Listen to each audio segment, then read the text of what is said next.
Natural start. Hi, welcome Oslo. I'm Marco Heimeshoff.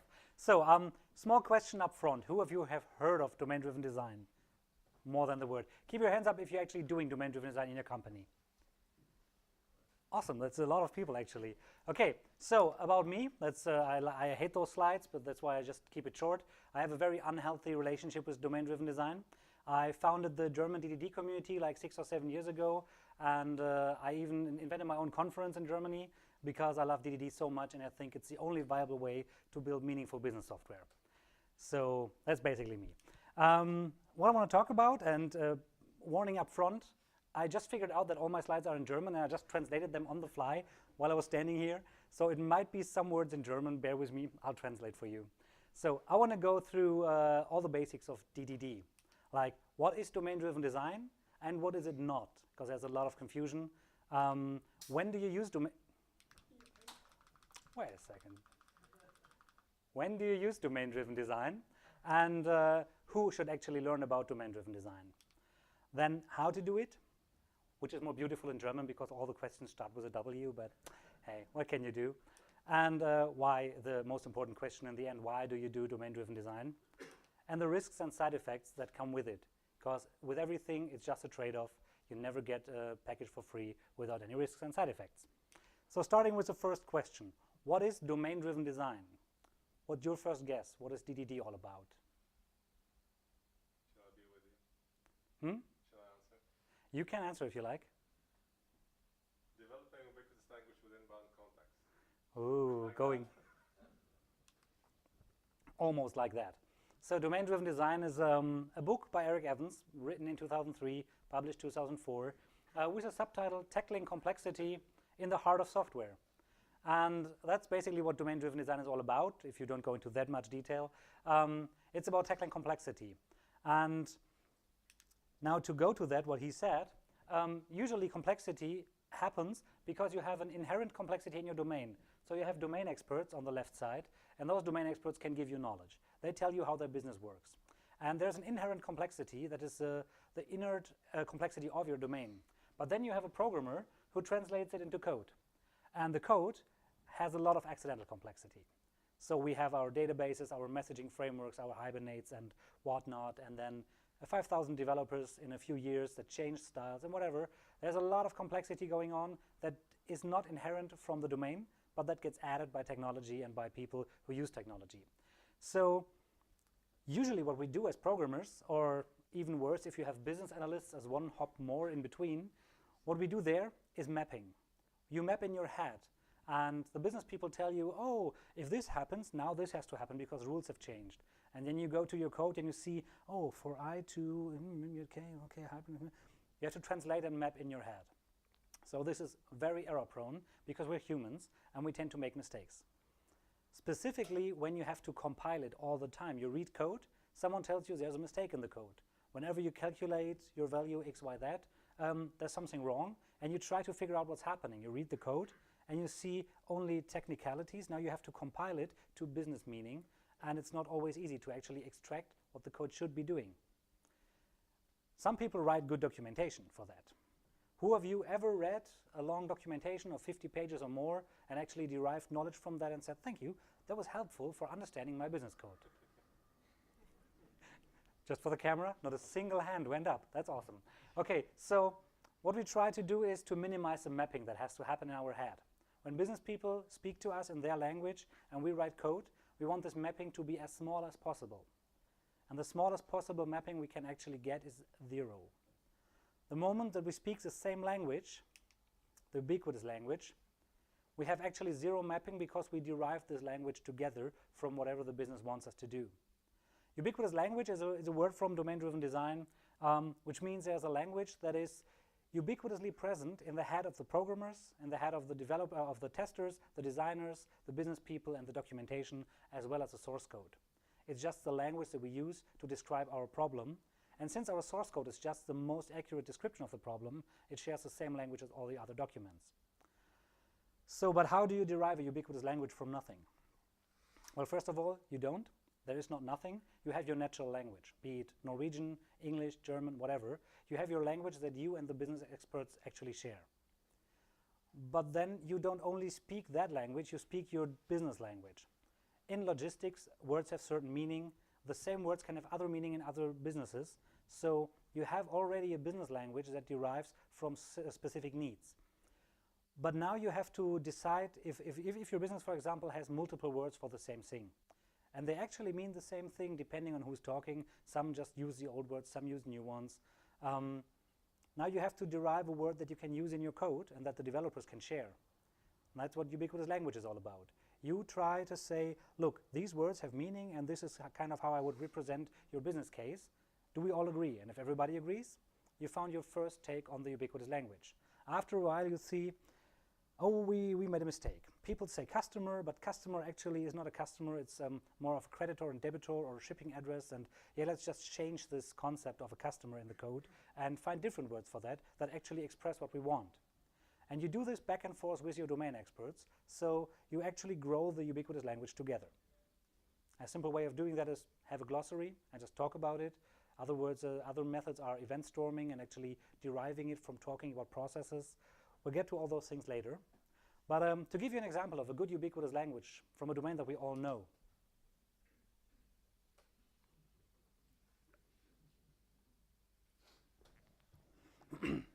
So these are not my slides. I found it on the internet. And if you know who the author is, please, I want to thank him or her. So this is obviously how good domain-driven design is done, right? Well, no, not really, because business experts don't talk that way. When you go to IKEA and you talk about your multi-butt supporter, they have no clue what you're talking about. But anyway, why do programmers write code like that and think they did good naming? We have one very big problem here, and that's all those weasel words that decorate our actual language. So weasel words comes from a phrase from Shakespeare. A weasel can suck eggs, can suck melancholy out of a song. Like what's written there? So meaning it leaves a meaningless shell. It's an eggless. It's just the eggshell without any value in it. And we have that very often in software. With I think you can't read it from back there, but let me give you a few examples. You have the party heads. You have my, it, or a in front of a class. It's like my object, the customer. What does that actually mean? It doesn't add any semantic value. You have the Hungarian notation. Oh, this is double value. This is a decimal, I don't know, kilometers or whatever. You have the philosophers, meta, layer. What do we have more? Info, context. All those words have kind of a meaning, but they don't really tell you what's happening here. What is a layer object? I don't really know. It's definitely not from the domain. But then more. You have those simplicity things, like this is a basic customer. Yeah, but what is a non-basic customer? What does it mean? Is he kind of basic in his head, or what's a flexible or an advanced class compared to what? Like these words, they get used by programmers because a programmer says, we had this basic calculator, now we have this advanced calculator. Yeah, but in both cases, we were calculating some business value. Why not give it the name of what it does in the business instead of how you think of it as a programmer? And it doesn't stop there. There's categories like even the gang of four patterns, the PPOAI, and the domain-driven design patterns. How often I've seen people who do DDD now, and so everything is a repository. Like, why? Your business people don't talk like that. You use patterns because as a good engineer, you know when to use what pattern, you understand the trade-offs, and you use those patterns consciously to have a better software design. When you talk with other developers, you can say, look, we've used a builder pattern here because, and then reasons. And you can use a repository from domain-driven design, of course. If you have the right problem that is solved by a repository, please do. But why would you name your class customer repository? Because your customers don't talk like that. The business doesn't talk like that. There is no repository in the real world. Actually, there is, but not in that sense. So then we have more. We have behavior like dynamic or lex. We have shape and the testing things like stub and mock and more, and it doesn't stop there. So this is not a complete list. This is just something that gives you an insight of how the whole screen gets cluttered with words that have no meaning in the business at all. But your brain has to process them while you read source code. And you have to filter them out consciously or automatically with a little danger in between, because if you filter out too much, you lose meaning. So I don't want those. I try to get rid of those. I even try to get rid of more, like if you have like customer ID, I don't write ID. I just write the customer, because what you do is you represent a customer. Yeah, but what about the real customer? Yeah, there is no real customer. The real customer sits over there. It's not in code. So you always just have a presentation. Doesn't matter how much data there is, how much behavior is available. It's just a representation of something in your business model. So an ID is also just the customer, because it's a pointer to the customer. That helps me understand more business value when I read my code. Now I hope the example is in English. Yes, well done. So a short code example. What we have here is a class customer repository that has an IEnumerable customer that gets returned from getCustomer by year of birth with a parameter datetime year of birth. I'm a C# developer, I'm sorry. So what's wrong here? Question mark.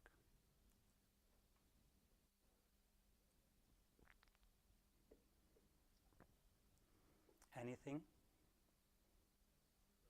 You're already inside the customer repository. You're using customers, which feels unnecessary. Yeah, probably. More.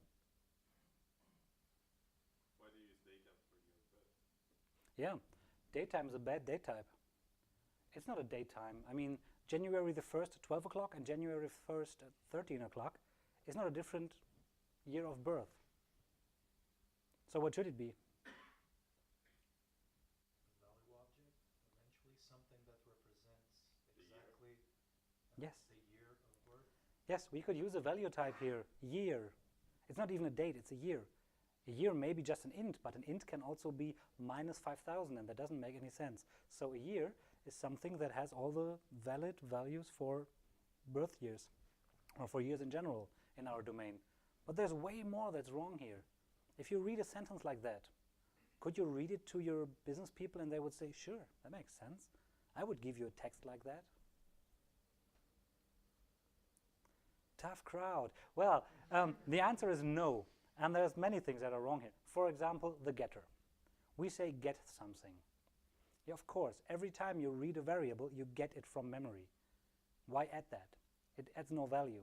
Of course you get it, but if you have customers, you know these are my customers. I don't need to see that it's get customers. It's, yeah, get it from somewhere, but it's my customers in there. By year of birth and then year of birth is a duplication. Who needs that? I would go and say, because in .NET the convention says an I has to be in front of the interface, I write an interface, I find customers, born in year. I didn't even, oh, I have the right date type here, cool. So born in year. So you can write a class that finds customers born in 1950. Nobody gets by year of birth. That's not how you talk. Hey, please get me all those people by year of birth 1950. No one says that. So take the actual natural language and derive your ubiquitous language from there. Because from inside the class, you can understand what you're doing, and you can even put a comment on top. Hey, Junior, this is a repository. Don't mess it up. Cool. So now you're safe. But from outside of the code, where you read the usage, you read it so many times, and you don't have to read the technical part. Now you just read, oh, here we get all the customers born in 1950.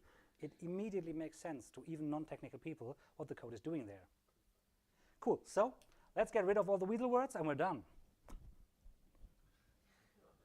Nah, it still feels wrong. Why does it feel wrong?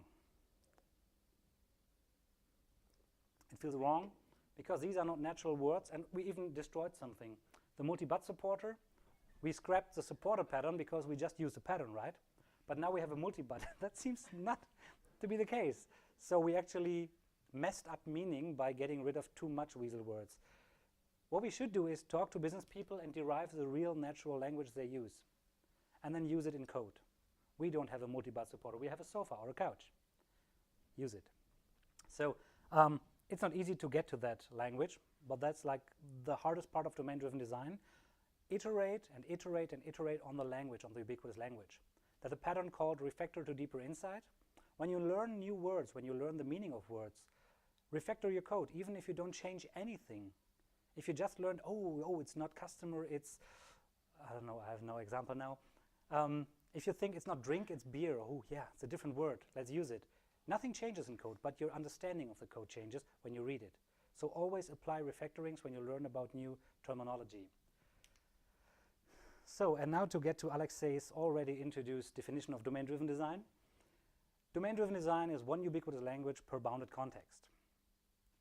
So I have to ask, what is a bounded context?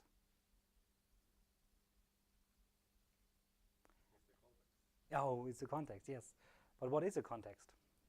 Place or language. Well, it's true.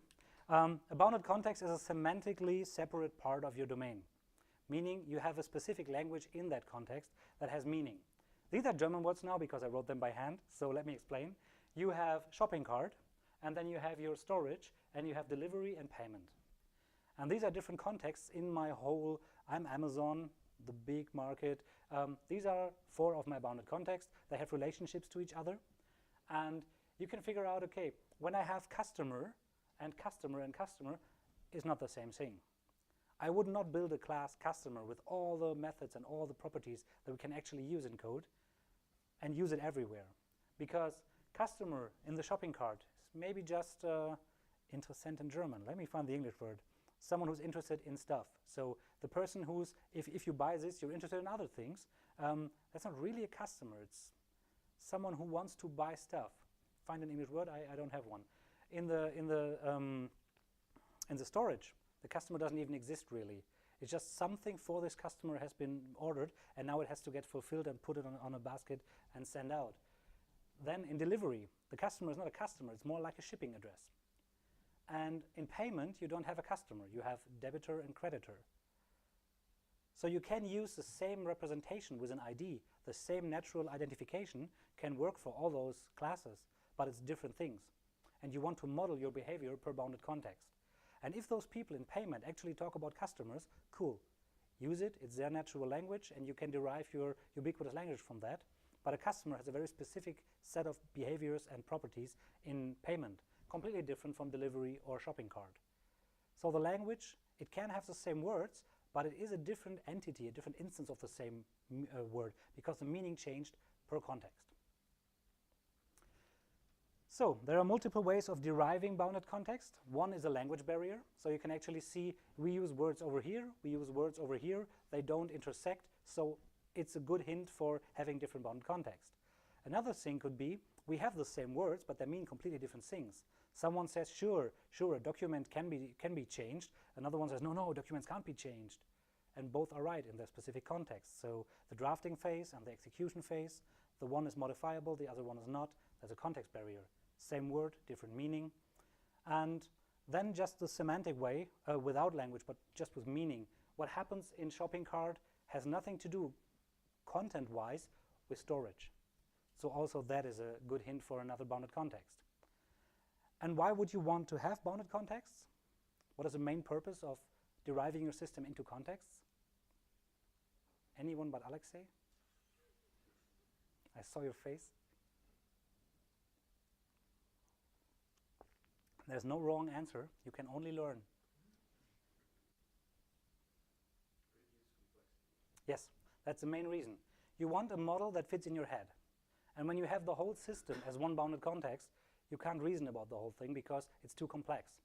One bounded context gives you the opportunity to think about a certain unit of complexity. And despite the usual approach of doing it technically, just diverge somewhere, here you have business boundaries where you say, look, these are different things in my business, and I actually can say, let's strip it here, and then we have reduced complexity. We only have to understand this while we build it. We have relationships to other parties, to other parts of the system, and this is where it gets really beautiful. You can use DDD to build separate models that are decoupled, but you can also use it to influence your organization. Because the development team that builds storage and the development team that builds shopping cart can be separate teams. They don't have to be, but they can be separate teams. And between those contexts, there's maybe an upstream-downstream relationship, meaning when they are upstream and they are downstream, whatever they do affects them a lot, but not the other way around. So if you understand that, if you model that consciously, saying, look, this team is upstream because their decisions matter most and they can succeed without the others, then you understand how both teams interact emotionally and organizationally. And you can build your technology the same way. It's Conway's law, both ways. So the way how your communication works is also the way how you build your complex interacting systems. And if you know, hey, they need to be protected from whatever they do, let's build an anti-corruption layer and put it in our context map. So now we know that our organization, our team doesn't trust your team, so we protect ourselves. In technology, this will be the same. We will build our repository, you will build yours. We have some messages going back and forth, but because your model always, meh, we put an anti-corruption layer up front. So you can use all the different communication patterns that are available and actually make them explicit by talking about how the contexts interact and how the teams interact. But how does this look in code? I mean, this is very abstract, and these are nice rings and nice colors, and Marco is a beautiful artist, but how does this look in code? Oh, German again, right? Great, so nobody can find my mistakes. Yeah, we have German code here, and the beauty is you only see German code, which means all this is domain knowledge. There's code saying, okay, basic information is a scenario with a coworker born in 1974, and he entered the company in 2015, and he has not left it yet, and all those things. And then we say, now calculate how many holidays he can have per year based on his age and the law he's working under and his contractual things. So it's like a DSL of my domain, because all the methods and all the properties are just derived from basic ubiquitous language. You don't find any technical terms there, except should be, because that's our testing framework. So I could have written a wrapper around it, but I didn't care enough to actually do it. And because our domain is a German one, we can use our natural language for ubiquitous language. And now I can see my abstraction layer when I'm in a method. When I see SQL store table do stuff for each, and then I see German words, and then I see English words again, I know English words are all technical terms, the German words are all domain terms, and I figure out, hey, I'm mixing abstraction layers here line by line, and that's not good. I would not figure that out if everything would be English, and I would have to read consciously, and that's way more energy costly.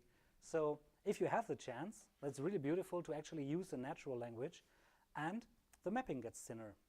Because all those words you can read here, sometimes I have very specific meanings in the German law. So having something, okay, I don't give you examples now, but having a specific term that has a very defined meaning is different than what you would derive if you just translate it to English. The English word has to have like a link to what it actually means in your language, and people sometimes forget or sometimes don't update the glossary or whatever. So finding the real terms here, the real domain terms, makes it easier for the next person who enters the team to understand what's happening. So they don't have to derive it from the English meaning. And I think Norway is kind of the same like German in that case. There are words you can't translate to English. Like you have to write a whole passage just to make clear what you mean with that one word. So why would you want to lose that clarity? Well, then often the question arises, but what do you do when you have like a mixed language team, when you have English programmers? Well, it depends. In this case, you have to decide if you have 50 Norwegian-speaking programmers, one English-speaking person, is it worth the trade-off or not? And it's always a hard decision. Sometimes it's really valuable to say, let's do everything in English and have a glossary because we want to harness the power of all those developers, and sometimes it's not. And I don't want to be the person to make that choice. But now you have a trade-off that you can actually make a choice upon. So what you can get from that is like a test output. When you use well-defined value types, so you have like classes that are just values, no entities, only the value inside encapsulated, like year. Year is just an int, but it is its own type, so you can have some constraints. If you use value types for everything, you can have a toString method on every value type, and when you say toString, you get a human-readable form that gets printed on screen. And what we do in code is, with a little bit of framework around, like very few lines of code, we can say every method that gets called in .NET and every object that gets evaluated has a toString method directly to output, to standard output. So what you see here is nothing like a test framework. It's not extra written code to make it visible. It's just the normal source code. It ran, and it put it output to standard out. And this is the result. And you can show this to business people, and they can understand it. It's just text. So when you want to see your business software running, and you want to see what's happening in my business at the moment, you can see a live stream of everything that's happening in your own language. So that's basically DDD. It's one language per bounded context that's shared between the business people and the business documents, the programmers, and the programming documents. And it only has very specific meaning inside of a bounded context, and you need a mapping between both. Ta-da! That is DDD. But what is DDD not? DDD is not new. So many people think like, ah, but why is this new? It's not. Nobody said ever it would be. There's only one new concept in DDD. That's one ubiquitous language per bounded context. I've never read that anywhere before. But everything else that you can read in DDD or here in the community is just old patterns or patterns that have been there for decades, not centuries, for a long time. And what Eric Evans basically did, and the community does all the time, is put all the good patterns together that work well together and makes them work as a whole system. So domain-driven design is nothing is new. It's just a good selection of patterns that work well together with focus on business value. Mouse gets dry. So DDD is not hard. People always think like, okay, you have CQRS and you have event sourcing and you have bounded context mapping and all this talking and oh my God, it's so much to do. Yeah, but you kind of have to do anyway. I mean, you have to understand what the problem is to be able to solve it, and you have to do programming, which is hard in itself. But the DDD part is not hard. It's just focus on the language and let your design be derived from business needs instead of technical needs. The only hard part is forgetting what you already know. Forget your hey, I want to try the new Fable framework, whatever, React, yay. That shouldn't drive you as the most driving force. But I want to solve a business problem should be the one that drives you. This is the hardest part, getting your emotions in check. So DDD is no overhead. Because all those things need to be done anyway, you need to understand the business and you need to learn. Usually when you don't do that up front, when you don't do like a design and think about design, what you do is you do it later after it crashes at the customer. So you build something, you deliver it the very agile way. Let's just build a prototype and ship it. And then feedback comes, and then there's a lot of mistakes, and the design grows and grows and grows. And at some point, you have a key learning and figure out, holy crap, we've been doing it all wrong. And these moments are avoidable when you do DDD in the correct amount at the right time. What that is, we'll get to in a few slides. So, and DDD is not only for complex domains. Complex domains have the most benefit if you do DDD. Because in a complex domain, obviously, it's all about very nuanced language and high intense behavior, and you benefit a lot from modeling that. But the basic mindset of DDD helps you all the time. When you just think of, I have primitives, why? Just don't have primitives in your domain. If there's an int, think about what it represents. Is it a year? Is it a size? Is it an age? Make a value type for that. It's a very simple thing to just think about what is the concept I'm building here and give it a name. So the basic idea of DDD is always helping, even in the simplest of domains. Cool. What DDD is not is building blocks. I've seen so many consultants walk around, and now that DDD comes up, grows up, and people are hyped about it, consultants sell like, yeah, we can do DDD training. It's aggregates, repositories, microservices. Like, no. These are all valuable technical solutions to specific problems. So if you live in 2003 and you do Java and you have an SQL database, then yes, these are good patterns. That's why Eric put them in the book in 2003. Now you live in 2017. We have reactive messaging and all those things. You have completely different problems and different solutions. Architectures like actor model and CQRS and event sourcing came up, and they help you in a completely different way, temporal modeling and stuff like that. So all those patterns belong to DDD or have their value, but this is not the core of DDD. This is just some patterns that can help you. Use them if they put value to your code. Don't use them if they don't. And never use them because it's DDD. That's never a good reason. Because we are problem solvers first. We try to solve business problems. We're not DDD people first. That's just a waste of time. And it's also not messaging, CQRS, or microservices, even if I love CQRS to death. I mean, it's my favorite go-to architecture, but that is not the core of DDD. It's just something that might help you to let your design derive from the domain better. But if you find other ways, please use them. So enough about the ranting. When do we use domain-driven design? Open question to wake you up again. Boom. Every single time, everywhere, yes. Yabble, yabble, yabble. So when do we use domain-driven design? I give you a hint.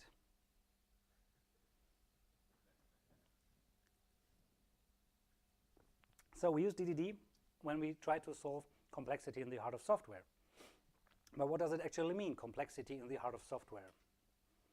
We have complexity in a wide variety of states. So you can have very obvious complexity. An obvious problem would be basically the beer is empty. That's an obvious problem. What do you do when you figure out the beer is empty? You sense it, oh God, I have no beer more.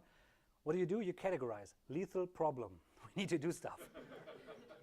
And your response is, get more beer. Cool, problem solved. So that's obvious, that's easy.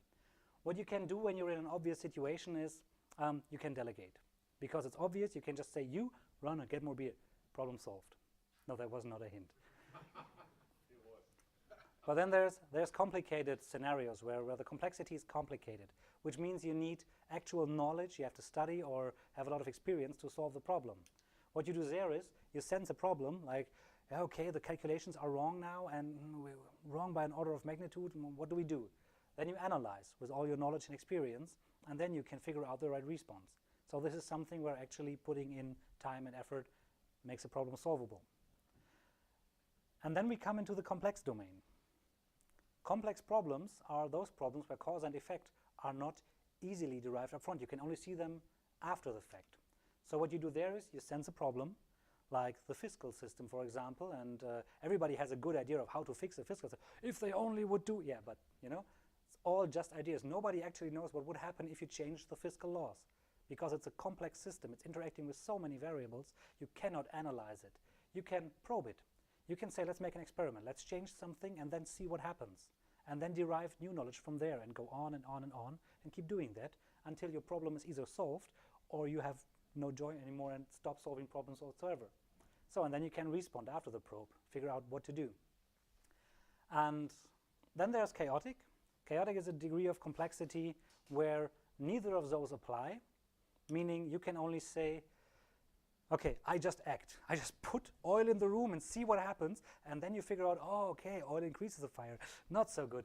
And then you sense what to do and respond accordingly. So when everything is so chaotic, your boss is changing his ideas every day, and you know, everything is always in flux, and you can't even probe because the system you want to probe is always running away from you. So act. Just do anything. See if it works, if anything changes, and then start from there responding or leave the company. I did not tell you to leave your company, so please don't blame that on me. So this is a Knevin framework. It's a basic complexity theory telling you of categorize and give you different ways of acting on different complexities.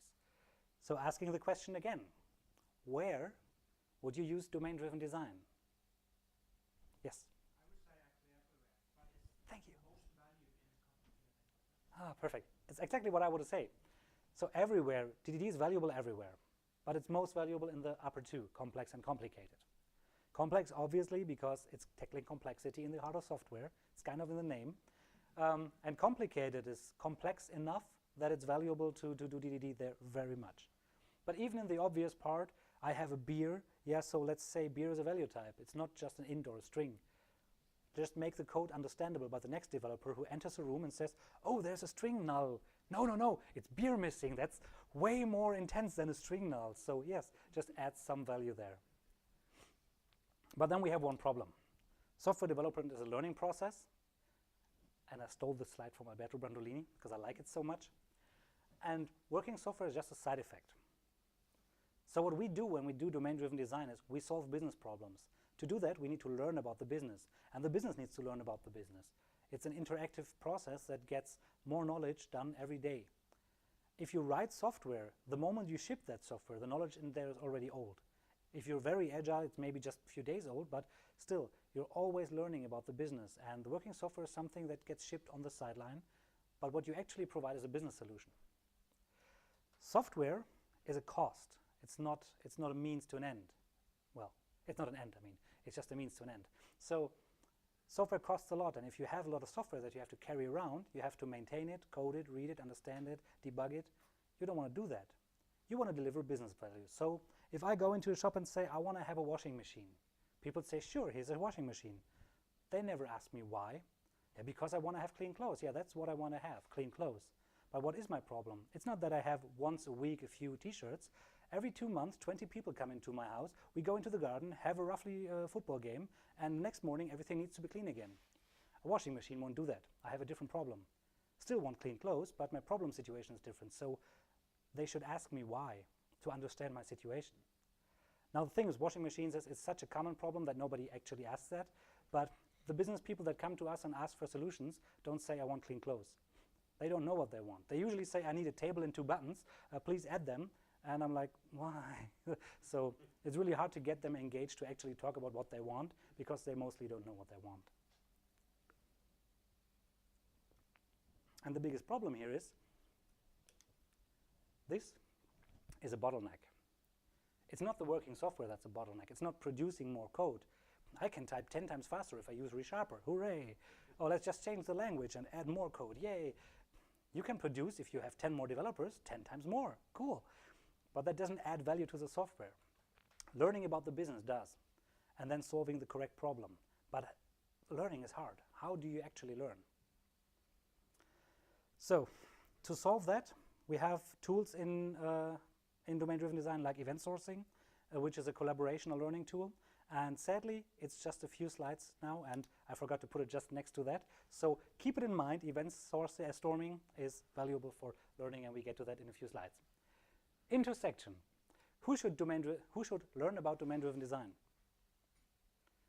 Obviously developers, yes, but who else?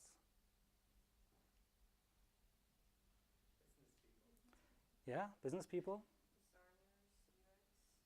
Designers, UX? All correct so far? Yes, basically everyone involved in the project that wants to solve or be part of the solution. So, to different degrees, obviously. The business people don't need to understand value objects and messaging. That's not what they think about.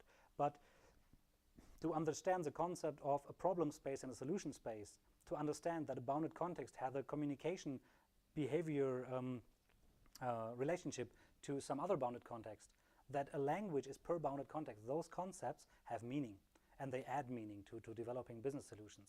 So business people better understand that, otherwise it would be really hard for them to talk with developers. It's possible, but it's easier if they understand what you're doing.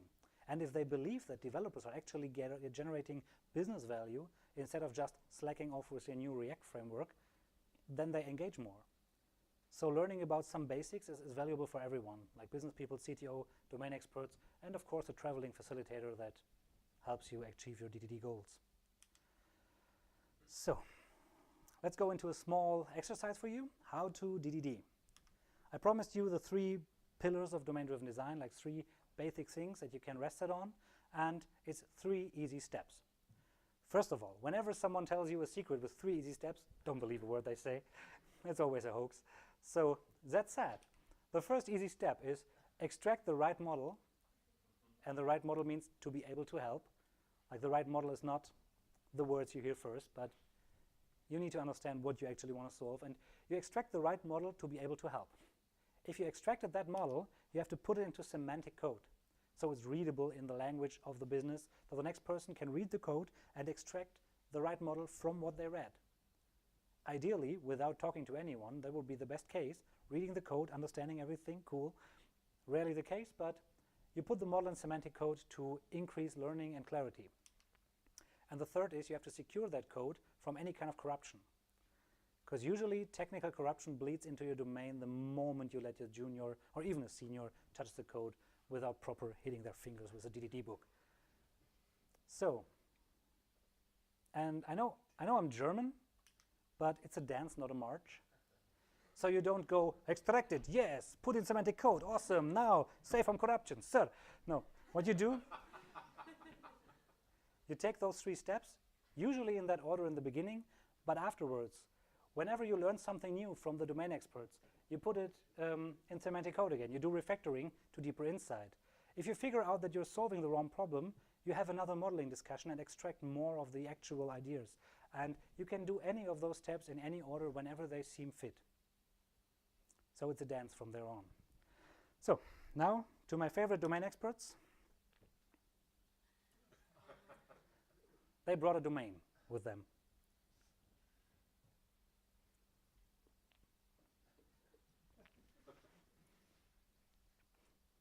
Anybody doesn't know who those are? Okay, few hands. So these are Rick and Morty. It's a very silly and very smart TV show at the moment. It's, if you have the right kind of humor, it's very engaging. If you don't, it's very silly. I love it. So those two crazy people, this is an advertisement from their show. And yeah, they came to us with that problem. What do we do now? How do we extract the right model?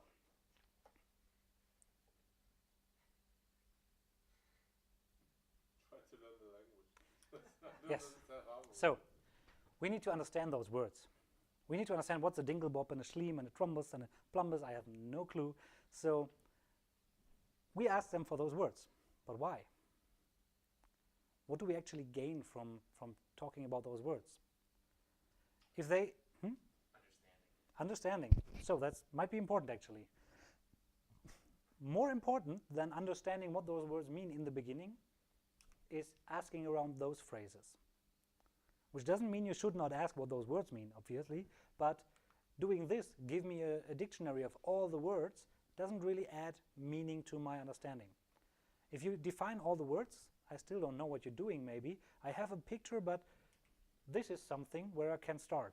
Someone says, oh, this is important, because go for priorities. If someone tells you this is important, or no, we can leave this out, always ask, okay, how important is it really important? What's happening here? Because the fleep has all of the fleep juice. Yes. But that's not a reason. It's a fake reason. That's not because. It's just someone said that sentence after the other. Now I must ask, okay, why is the fleep juice important? Would orange juice suffice? Do other things have fleep juice or only fleeps? Like, what do you want to do with the fleep juice? Why is it so important for you? Is it necessary for the next step in the process? And then I understand where they have their focus and what the business value actually might be. And other things I would actually ask for is temporal order of things. First they take the something something, then they repurpose it, then a shlomi shows up. If I see those things, I always ask, is the temporal order fixed? Like, does this have to happen first, every time? What if the shlomi shows up first? Is that a problem? Is it just costly? Is it just irrelevant?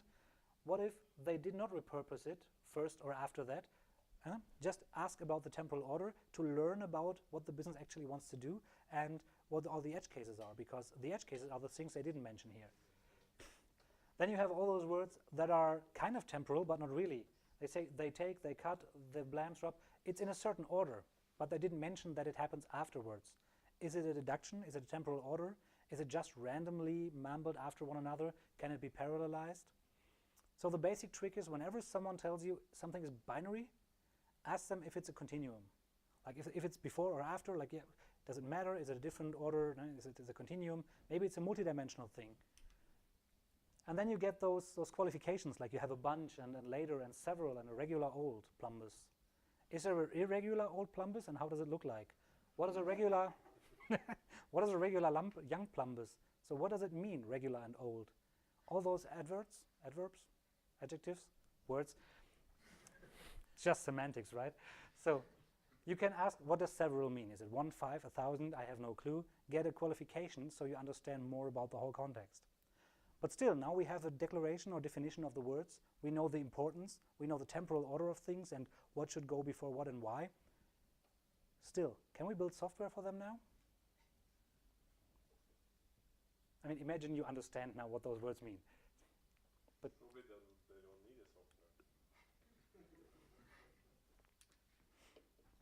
we didn't ask the most important question. What is your problem? They came to us with that look in their eyes and said, words. And we're like, okay, that's complex. Well, new class, plumbus, okay, and it has to go before, and I can build all that. But what does it solve? What is your problem? What are you trying to achieve here? Do you try to outsmart the market? Do you have a problem that actually needs solving? Is there something in your process that is stuck? Is it maybe the wording because people don't understand what you're trying to sell them? Or, you know, if I don't understand the problem, I can't really help them. So I need to find a better way to actually deliver a solution. Oh, sorry, you want to take a photo? You can take a photo. Good. So, as long as we only talk to them, words will vanish. So we need to make them stick. And now we get to what I promised you before, Event Storming by Alberto Brandolini. So if you talk to people and you talk and talk and talk, after 5 minutes, usually someone says, yeah, but I said no, but I meant no, but you said, and then discussions derail completely because you forget what you said and meant in detail. All those intricate details get lost when you don't put them on paper. If you talk while you do UML modeling, you will fail.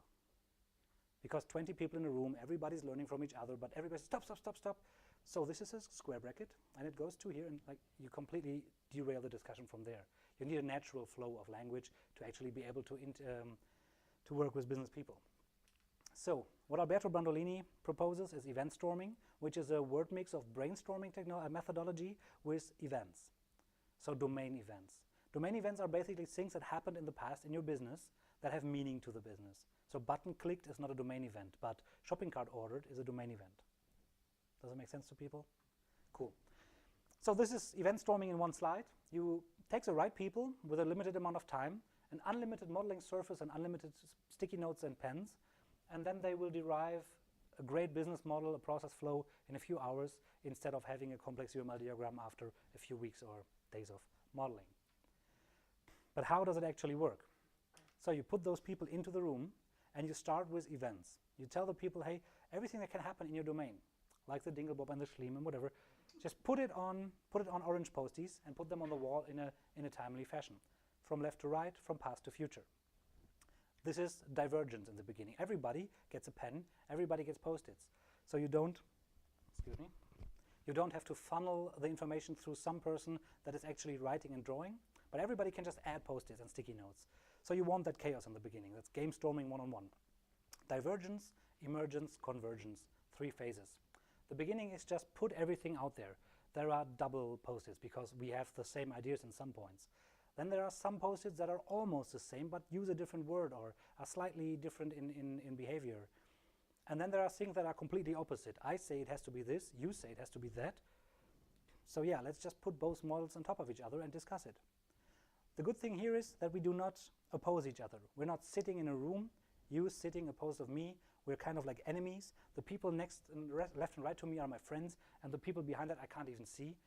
No, in this case, we are shoulder to shoulder against the model, and we fight against models. We try to figure out the best model. It's not your idea against my idea.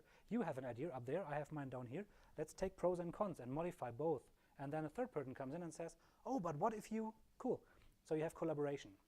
After a while, you figure out, okay, taking down all the double papers, discussing the nuances, and then you have emergent structures like the bounded context become visible. You see, for example, a message barrier, everything up there happens, and whatever happens there, only shopping cart ordered is important, and then this part continues. So you can see your bounded context emerging from whatever you're doing on the wall. And that is so beautiful, that moment when you stand in a room with 20 business people and programmers, and they're all discussing and heating up and doing stuff, and at some point analysis paralysis kicks in. Everybody's just like, okay, I think we got it. They take a step back from the model, look at the whole model, and then wait a second, and then energy comes back into the room, and people try to engage more and more and more and refine the model. So at some point you actually get something that's implementable from here. So first phase was events for orange stickies, and then you add more and more colors when necessary. And in the end, you can have all the intentions. Like, I have an intention, I want this shopping cart to be ordered. So I say, order shopping cart, it's a command. It's a blue sticky note, for example. And then the orange sticky note, shopping cart has been ordered, gets emerged, cool. But there might be a decision, like a yellow one in between, saying, okay, if the product is available and you have enough money, then yes, shopping cart has been ordered. Otherwise, no, rejected because of reasons. And what you can do from there is, you can actually take all those papers from the wall and implement them in source code. Who knows this architecture pattern? 2 people? Okay, so this is CQRS and event sourcing. CQRS is a term coined by Greg Young. Means command and query responsibility segregation. So instead of having one object model in your bounded context that solves all the problems, like it shows you data, you can query it, sort it, filter it, and it also does all the behavior, you build multiple models. You build one model for your behavior, the command side, and you build multiple models for every screen you want to show. So you have read models for all the prints, layouts, websites, and whatsoever. And all you have is messages in between.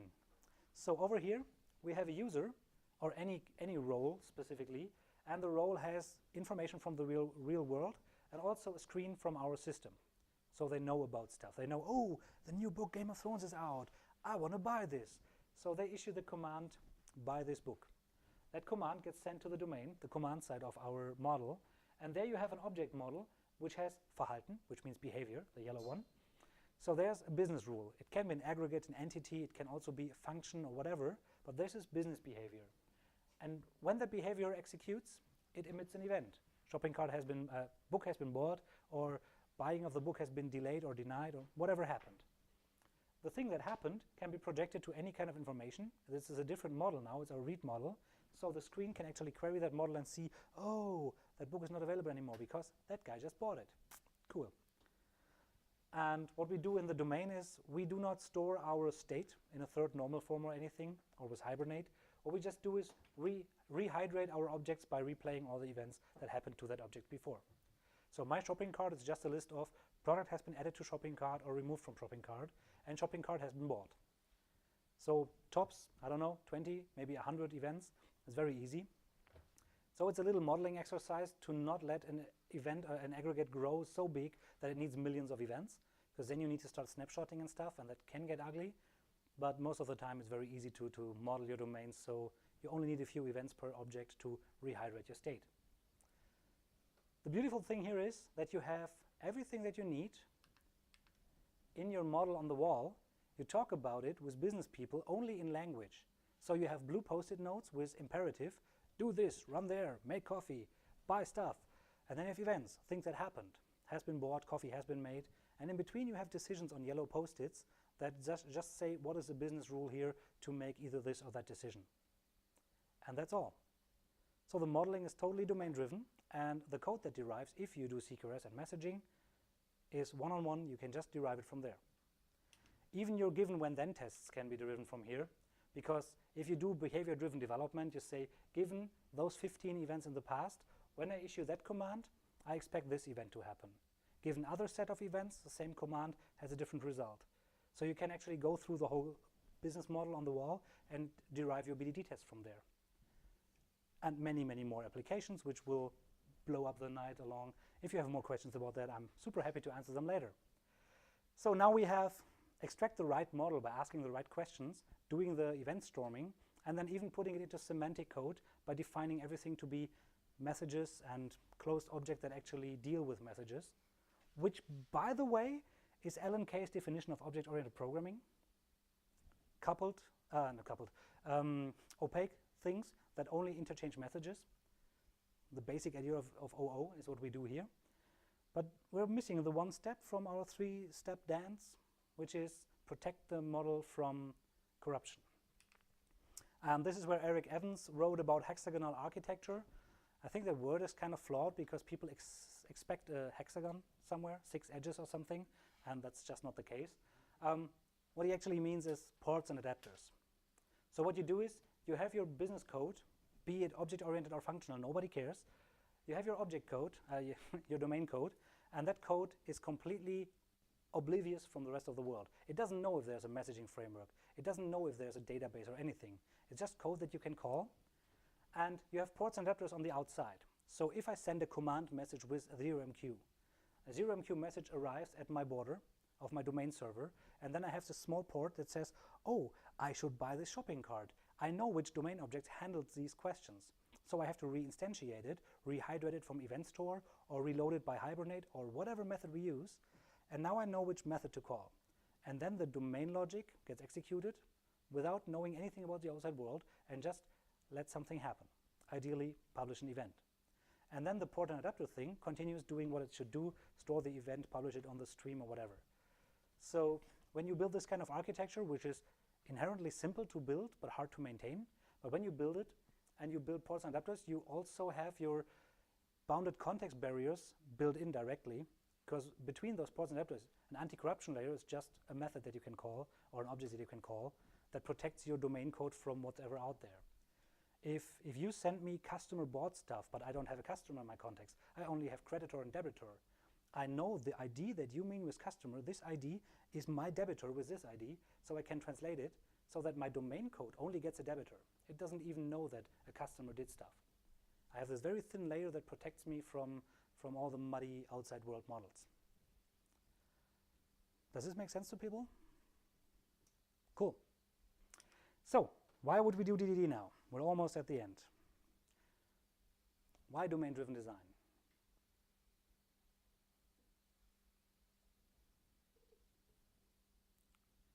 Lost in translation. Yes, we want coherence between the business people and the source code. Domain-driven design gives us coherence so that we do not lose meaning of things after a while. It gives us more. So besides the coherence that we actually need, and which is very, very often lost even after a few days, there's a nice book by Daniel Pink. It gives us motivation to work as programmers and as business people. You have those three main motivators besides money, which is also a motivator for some people, but way more important after you have your minimum amount that you need to live is autonomy, mastery, and purpose. With domain-driven design, you get your team autonomy because you have bounded context. You can work in a context. You understand what you're doing, and the other people will let you work because you're an expert here, they're expert there, and you can actually model your business around those contexts to give people autonomy and to be able to work on their own. And then they can master architecture patterns. So if you are the guy or the girl who likes to do technical stuff, you can master CQRS and event sourcing if you want. You can also master empathy and communication. You can master post-it colors and sticking post-its and facilitating.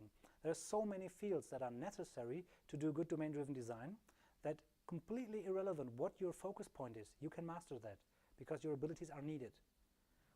And then purpose, of course, because I mean, we all have purpose in life. We all have purpose at what we do at work. But I've worked in a company where my purpose was to deliver what my boss told me to deliver.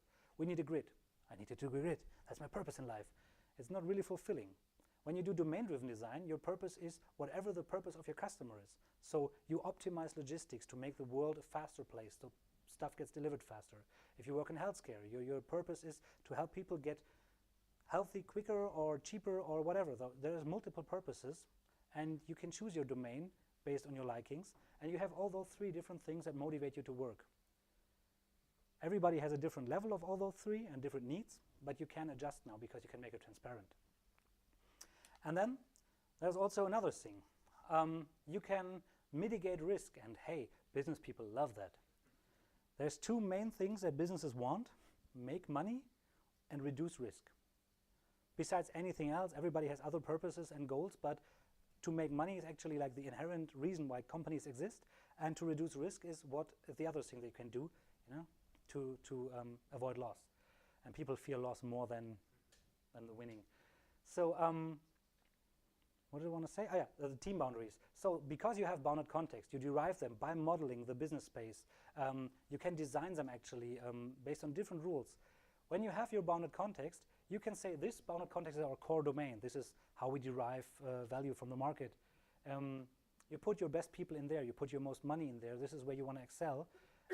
That context is also not that unimportant, but if we fail there once or twice, it's okay. It just has to work somehow. You can do risk mitigation because you can design your teams according to your needs as a business or as a needs of your customer, a business of your customers. You can put developers where they are needed because you can have everything very, very transparent, and you can do it the other way around also. Depending on what you want to optimize, you can say, look, we have the people working in those departments. Now let's put the business parts to where the people are. So it goes both ways, the Conway law modification here, and it helps you mitigate risk a lot. So what there's risk in doing domain-driven design? Nothing is for free, not even DDD. Oh, that rhymes. So, risk of doing domain-driven design. There's a risk of hierarchies. If you are in a company that is big and old and you have a lot of hierarchies, people in middle management usually keep their position by using information as a value, as a currency.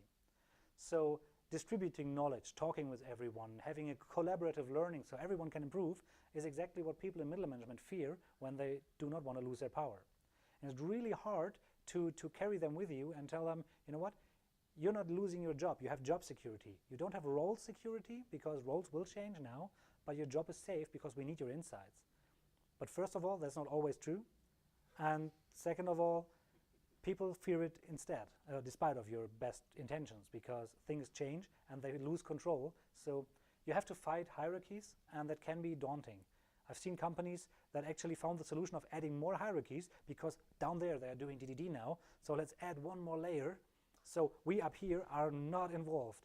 And the hardest thing I've learned at Kandinsky at the conference last week, 2 weeks ago, some company told me, yeah, we did that, and then they had more hierarchies, and now they just split off the company, so they actually set a new company barrier in between.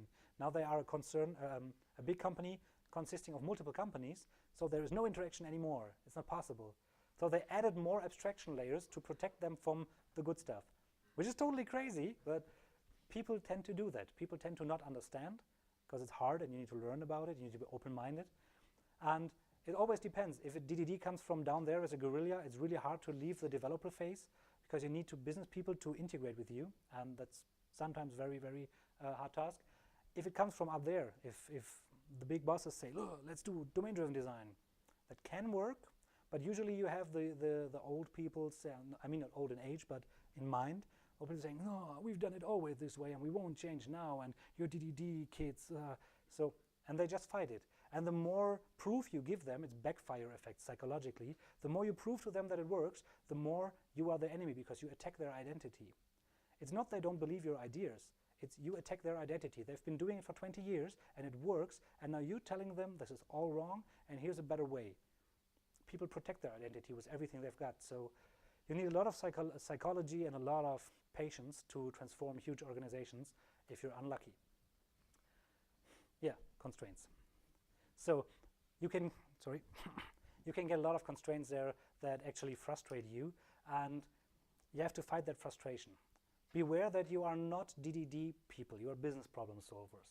So if your company allows you to do value objects and they allow you to do, I don't know, good modeling with a customer once in a while, but they will not allow you post-its because we don't do post-its here. That is frustrating as hell, but go with it. You don't have to do DDD perfectly. You don't have to do everything that is out there. Just add business value. And if you can convince people that you are adding business value, at some point you can get them to do another experiment. See, we did value objects, we did BDD testing, we did even events and commands, but it's really hard to derive them from the UML you give us. So maybe once in a while we can do an event storming for an hour, just, try it out, and you can change over time, but it's hard. And it can be frustrating, so I've seen people switch companies because they were too frustrated. I've seen other people stay and not be successful. There is no best way to go. Just be aware that you will be frustrated in most companies when you try to enter DDD. And yeah, I've already covered the perfectionism. Don't do that. Don't be perfect. Just be good at what you do. So DDD transforms everything in the end, from agile to from code to culture, and from agile to architecture. When you introduce domain-driven design, everything can change. Really, everything. How you design your teams, your people, your language, the way you code, because focus switches completely from what you loved before, React, yay, JavaScript, hoo-hoo, Delphi, yay, to business value. It completely changes everything in your company. It's a mind turner. So that much is from me. If you want to read more about this stuff, I have a selection of books. Domain-driven design by Eric Evans, of course, is like the Bible of the whole thing. He started the movement, and he's still one of the main driving forces in the DDD community. So his book, in his own words, is not to be read from beginning to end. Start at the end.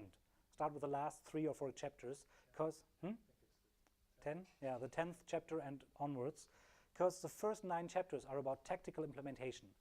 He wrote it in a time where everybody was doing objects and SQL, and he wanted to take those programmers and bring them to the promised land.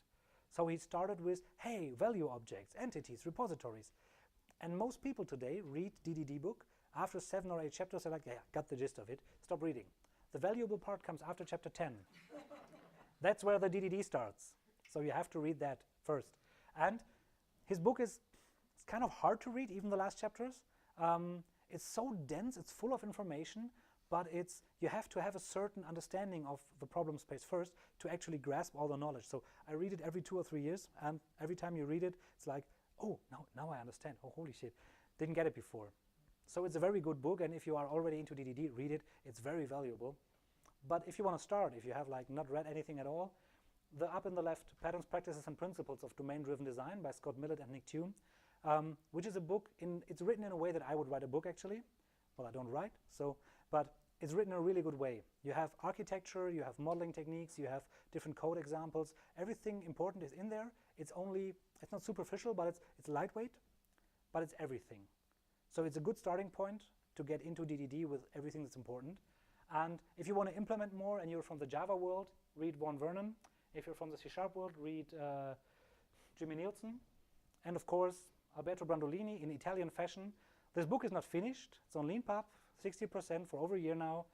But it's already valuable, and it's been valuable for over a year. So you can buy it for 10 bucks or whatever. Read it, derive everything you can from it. I think he will never finish it, so that's fine.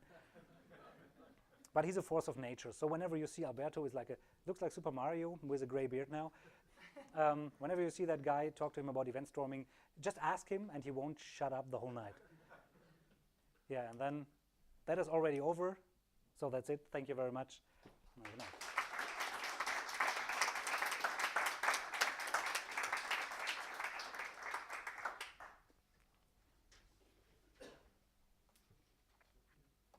Questions? Answers? Dance? I can't do anything. So Did you dance? I practiced one.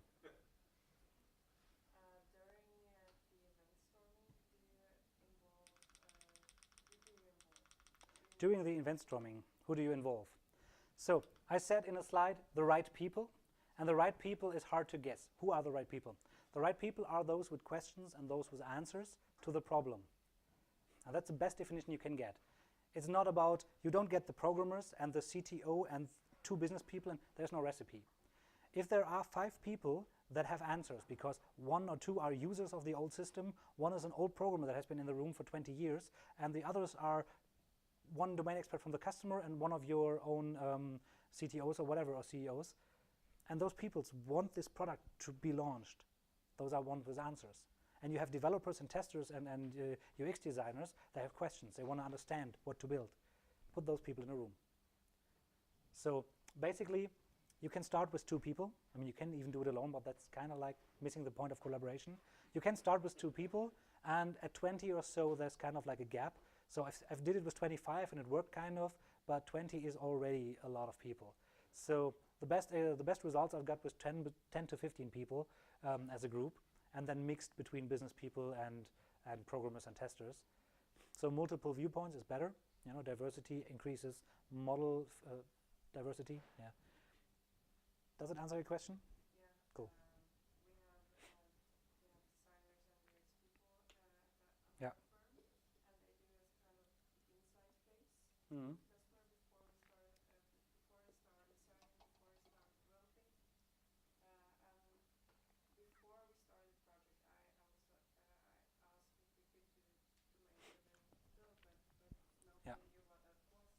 And I was kind of hoping to involve the designers Yeah. in a higher degree. But I'm not sure how they do the insight phase, but if it overlaps with the event storming, maybe it's the way to do it. Yeah. So my advice there would be, like in the Good Fight Club, the first rule of DDD Club is don't talk about DDD. When you tell people, we are doing domain-driven design now, and tomorrow will be an event storming workshop, please come to our big picture event storming. People want to understand what is DDD, what is event storming, what are the rules, what do I have to learn? That's not the point. When you tell people, oh yeah, we will build your product next week, and we want to learn this week about actually the details, so if you can come over and help us model, and then you just facilitate. You just say, look here, orange post-its, let's start with things that can happen in your domain. Let's write them down in past tense. I'll explain that later. We need that for programming. So now. And then you just start. And then you do an event storming, but you don't call it event storming. Everybody's focused on the business events all of a sudden. They don't care how event storming works. They answer your question of what happens in the domain. And then you start modeling.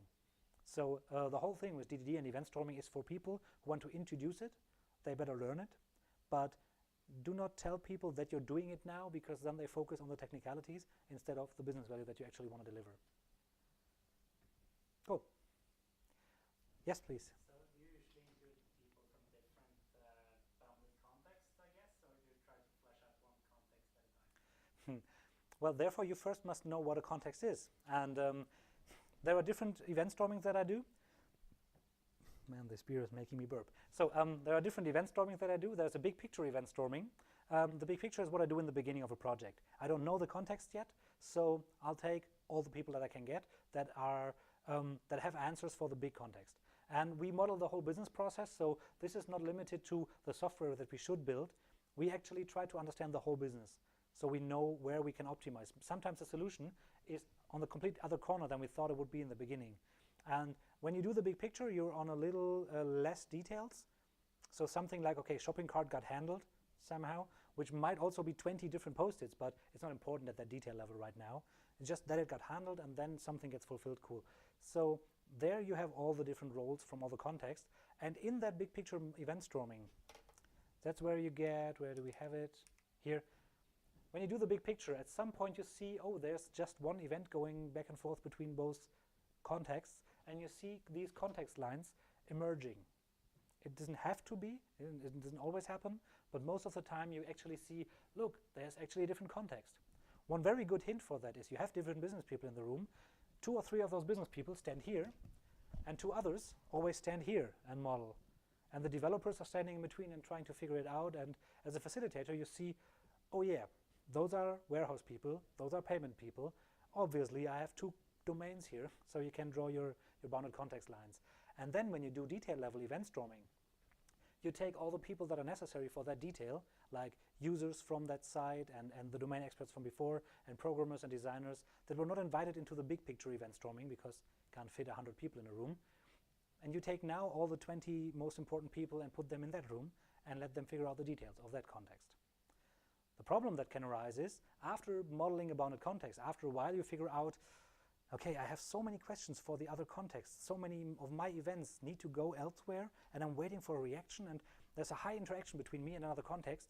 Maybe the barrier, the boundary is not correct. Maybe we misaligned it. But then you can just take people from here and here, put them in a room, and let them just model the interaction, so they don't need to model the rest of their context. But whenever we send something to you, this happens, and then you can model the interaction and figure out, well, all this is only because you want it. Okay, let's just redraw the boundary, and now everything's happy. So, yeah. It doesn't end there. It gets more complex if you want. And my take here would be the same as everywhere. Small controlled experiments. That's the only basic culture I would apply always. Like, do experiments on your own. Try to figure out if that works for you. If not, change something, figure out that. Yes? For implementation, would you recommend a abstract paradigm, like more object-oriented or functional or hybrid? No. I have good experiences with both. And at the moment, what I tend to do is when I go into when I go into domain code, I try to keep it to functions. So that my business behavior is just, I have a projection from all my events, and then I have a command and a function that takes both the history and the command and emits another event from there. But in my infrastructure code, I use object-oriented programming way more than functional, because writing a monad that does the storing for you is like, you can do that, but it hurts. Why not just use some objects and store stuff? So use a pattern that actually solves your problem where you have your problem. So if you look here, I don't know if you're familiar with functional programming patterns, but the state or the read model is just a left fold of all the events that happened. So you have nothing, then you have a list of events, and the state is just a left fold. The same is for your business state. If you want to execute behavior on your state, it's just a left fold of all the events that happened that matter to that business rule. So you don't need objects there. Functional programming is way easier most of the time. When it's not, use objects. But everything in between, so my screen where I show you stuff, if I try to do that functionally, I mean, we actually experiment with Elm at the moment. So we have F# code transpiled to JavaScript with Fable, and then we use the Elmish architecture, so you have the model view update circle, like kind of the similar thing, but in the front end. So we have a complete functional front end, but it's an experiment. It takes a lot of time, and we're not really sure if we keep it. So React components seem to be easier to develop. They also have other problems, but small controlled experiments, you know. We try to figure out both. Yeah, but there are many places where I use object-oriented programming or just imperative programming even, if it's just a simple problem. I need to load stuff and store stuff. Yeah, just load stuff and store stuff. Why try to build a complex monad and stuff like that around that? use the right tool for the right problem.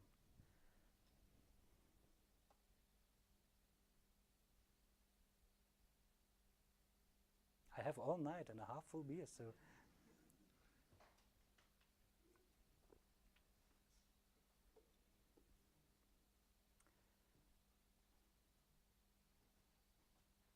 Okay, so if there are no more questions, I'll be here around for beers and pizza until everything's gone. Pizza's gone. Oh God, I'll be here around for a very short time. Go, then see you another time. Have a good night.